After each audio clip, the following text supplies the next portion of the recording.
Yaxşı, inanılmazdır. Bu gözəlliyə bax. Şübhəsiz ki, bu video sənə çox kömək edəcək. Çünki yəqin ki, buradasansa, artıq bitkiləri çoxaltmağın saysız-hesabsız yollarını sınamısan. Stili kəsirsən, əkirsən, qozlayırsan və heç nə çıxmır. Və nə vaxtsa nəsə çıxanda da adətən asan bitkilərlə olur.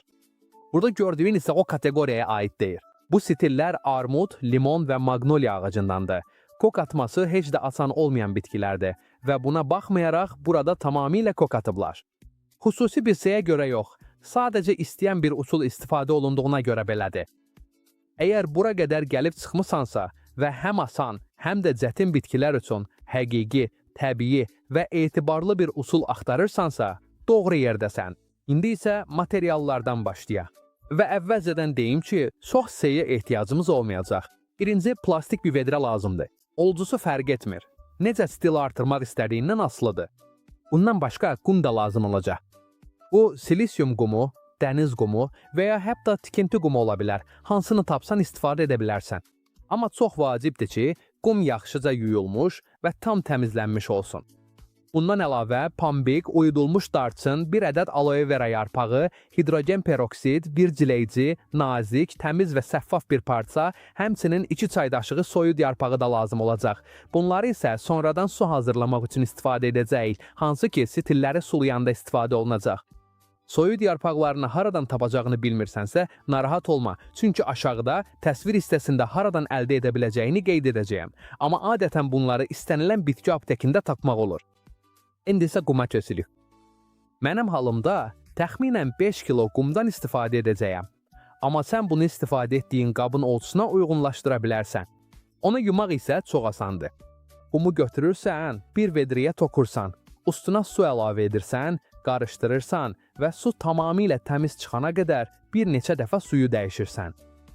Artıq təmiz olanda onu dezinfeksiya edəcəyik. Yenidən su əlavə edirik və 1 çay qaşığı oksigenli su tokuruq, yaxşıca qarışdırırıq və bir neçə saat təsir etməsi üçün saxlayırıq. Bu vaxt keçdikdən sonra suyu tokuruq və qumu təmiz bir səthə, məsələn, yeni bir plastik üzərinə yayırıq və tam quruyub dezinfeksiya olması üçün günəşdə saxlayırıq. İndi isə vedrəyə keçirik. Təxminən 3 sm dibdən bir desik açacağıq. Bu dəqiq olmalıdır. O dəlik bizim su səviyyəmiz olacaq. Dəyiyin üstünü pambik parçası ilə orturuq ki, su axıb getsin, amma qum çıxmasın. Bunu etdikdən sonra bütün qumu əlavə edirik. Məqsədimiz odur ki, aşağıda təxminən 3 sm su, üstündə isə 3-4 sm qum olsun. Bunun sayəsində su kapilyarlığına yuxarı qalxır və həm isə ideal rütubəti saxlayır. İndi isə stillərə keçirik. Armud, limon və maqnoliya stillerini kəsirik.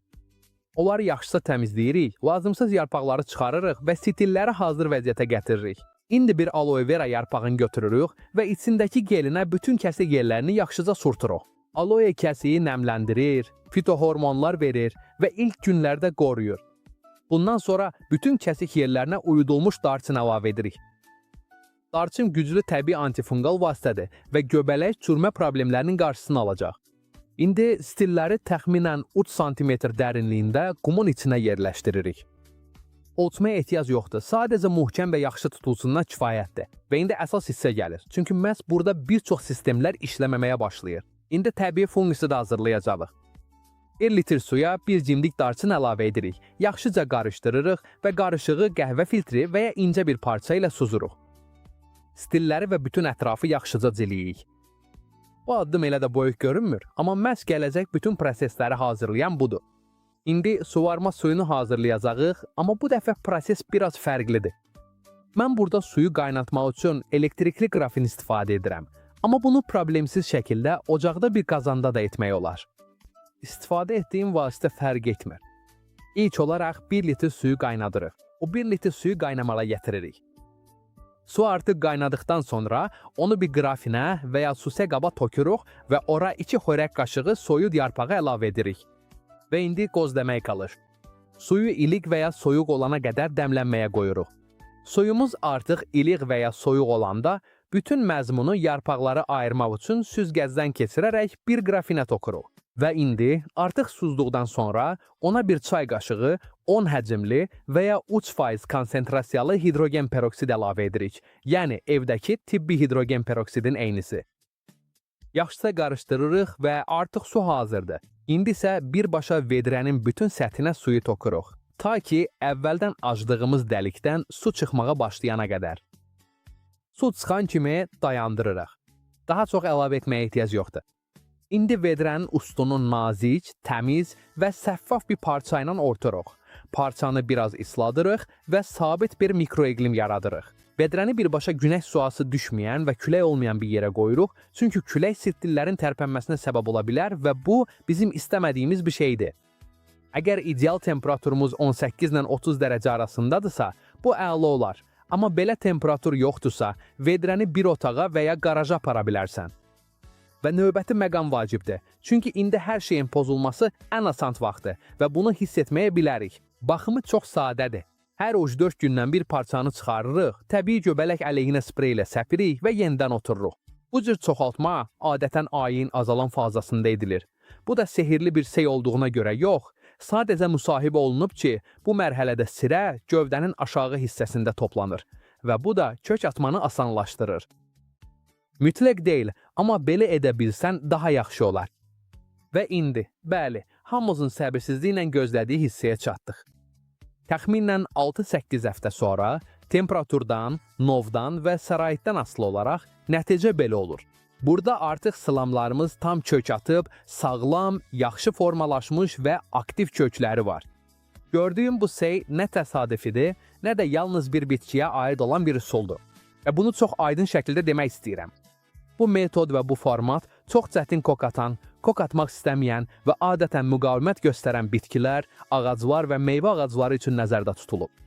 Və əgər düşünürsənsə ki, bu üsul başqa növlərə də uyğundurmu, indidən deyirəm ki, bəli, uyğundur.